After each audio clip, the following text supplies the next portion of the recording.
During my food service rotation, I experienced a challenge with the software program used to analyze school lunch menus, as well as face challenges in meeting the National School Lunch Program standards. First, I want to give you some background on my rotation site that I will be discussing. I spent 5 weeks with the food service director at Colonial School District in Montgomery County, Pennsylvania. The student enrollment for the current school year is approximately 4,600 students. The district is comprised of 7 schools, 4 for kindergarten through 3rd grade, 1 for 4th and 5th grade, 1 for 6th through 8th, and 1 for 9th through 12th. Each of these 7 buildings is equipped with its own fully functional and operational kitchen and cafeteria. During my time at the site, I was exposed to a software program called Primero Edge. Primero Edge is a computer-based program that provides multiple modules varying from point of sale to time clocks to inventory. The program is also equipped to provide information on micro and macronutrients from inputted menu options. This program is USDA approved because of its ability to compare data input to the most recent National School Lunch Program standards. In other words, the program is able to determine whether or not inputted menus meet the required meal components, calorie levels, sodium levels, etc. Because of this feature, the USDA advocates the use of the program in school districts, and to encourage the use, it purchased the program for each of the Pennsylvania school districts. Since the time that it was made available to Colonial School District, Primero Edge has been used by the district solely for its menu planning and analysis module. During my time at Colonial School District, I was tasked with the project of completing a menu analysis for a full school week of high school lunches. As I began entering in the menus and examining the analysis, I quickly realized that I was experiencing challenges. The first type of challenge that I experienced were challenges due to technical problems associated with Primero Edge.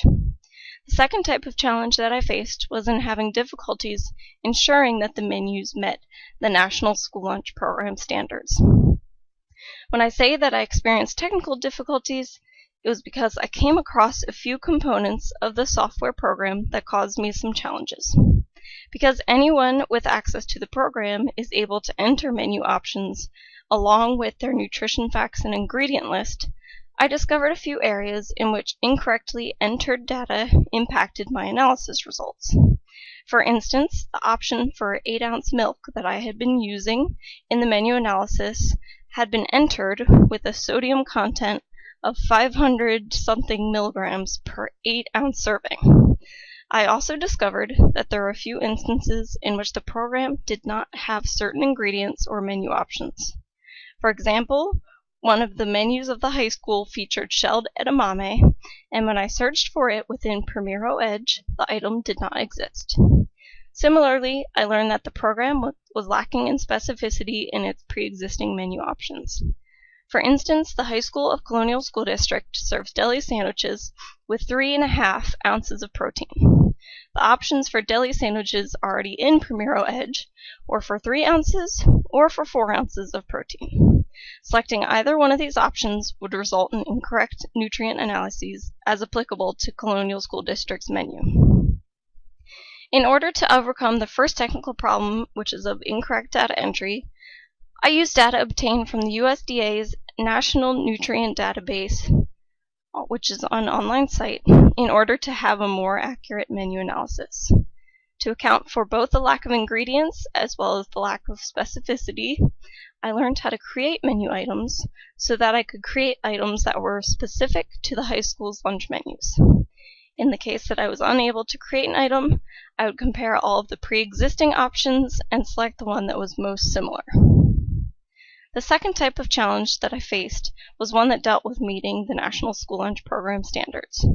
Because Primero Edge is equipped to determine whether or not the inputted menus are in compliance, I was finding that the menus I entered were often failing in certain areas of the requirements. The most common occurrence was that the lunch menus did not meet the minimum calorie requirements. Another area in which the menus struggled to meet the standards was in the vegetable component portion of the meal, and particularly the beans and peas subgroup was the most difficult area to successfully incorporate into the menus. Finally, I experienced difficulty ensuring that the whole grain requirements were met by the menus. To overcome these standards, I figured out some ways to increase the calories and meet the minimum by swapping current items for calorie-dense items. For instance, taking out sliced apples one day and substituting raisins. Another thing would be to just add calorie-dense items, such as cookies. To address the difficulty meeting the beans and peas requirement, I held a cooking demo for 2 classes of students that featured chickpeas in order to increase exposure and therefore allow for more options for beans and peas to be on the menu. In terms of whole grains, I discussed ways with the food service director to prepare for the upcoming increase in the whole grain requirements. So one way would be to gradually increase whole grains now to prepare the students for the upcoming changes, and another way would be to try new whole grain products that are being developed and put out on the market. One of the lessons that I learned was that Primero Edge, although a gracious gift, definitely has its kinks that need to be worked out. And prior to this project, I had only really seen the benefits of the lunch program standards, and after I completed the menu analysis, I realized that some drawbacks definitely exist. For instance, all these standards could potentially lead to a decrease in school lunch program participation. For instance, if kids do not like whole grains and whole grains are all that are being served, there's a good chance that they will drop out of the lunch program. And additionally, the menu planning in general just becomes more difficult with all of these standards and requirements that must be met. All right, thank you so much for your time, and I hope that you learned something from my experiences.